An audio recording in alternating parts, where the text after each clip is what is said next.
जे मुलं नीट जेई किंवा सीईटी ह्या कॉम्पिटेटिव्ह एक्झामसाठी प्रिपरेशन करतात त्यांना तुझं काही सजेशन असेल का? त्यांना मी एकच सजेशन देणार की हॅलो एव्हरीवन, आज आपल्यासोबत तक्षज्ञ ज्युनियर कॉलेजचा टॉपर स्टुडंट रोनित सोनवणे, ज्याने फक्त तक्षज्ञमध्ये बोर्ड एक्झाम्स मध्ये 92% ने टॉप नाही केलंय, तर त्याने जेई ऍडव्हान्स मध्ये त्या ठिकाणी टॉप केलंय. ऑल इंडिया रँक त्याची 1874 आहे आणि जर आपण ती ओबीसी कॅटेगरी मध्ये बघितली तर ती 332 रँक त्याची आहे.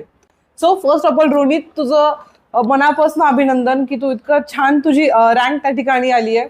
तर आम्हाला आज खरंच जाणून घ्यायला आवडेल की तुझा हा प्रवास कसा होता.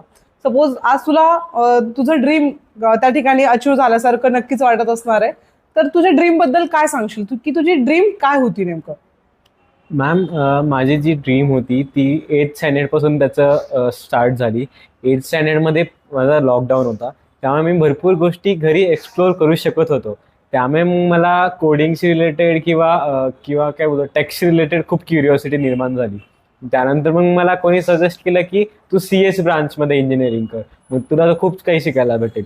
त्यानंतर मग मला 9th आल्यावर कळालं की इंजिनिअरिंग बेस्ट ही IITsमध्ये होती. मग त्यामुळे मग मी जेईची प्रिपरेशनसाठी स्टार्ट केली 9th. अँड माझा मेन एम हाच होता की मला CS चांगली ब्रांच हवी आहे आणि त्यामध्ये फर्दर रिसर्च करायची आहे. ओके, आणि तिथनं तुझी ही जर्नी त्या ठिकाणी स्टार्ट झाली आहे. तर मग त्यानंतर तू आफ्टर 10th त्यानंतर कसं प्रिपरेशन केलंस?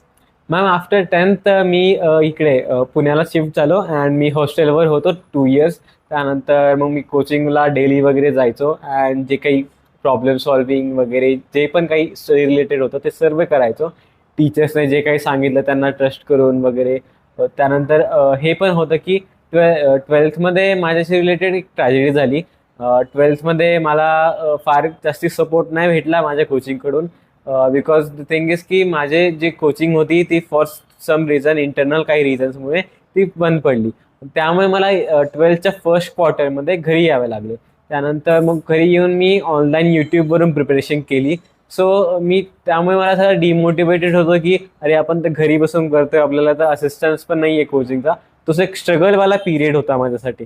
त्यानंतर मग तरी पण मी घरी बसून हार्डवर्क वगैरे चालू ठेवला अँड मला एक्सपेक्टेड नव्हतं, बट माझी रँक छान आली अँड माझा गोल कम्प्लीट झाला.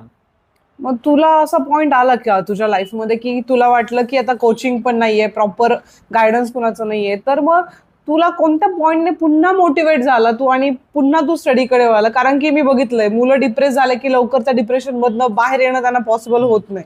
सो तू ती फेज तुझी कशी ओव्हरकम केलीस? Right ma'am, motivation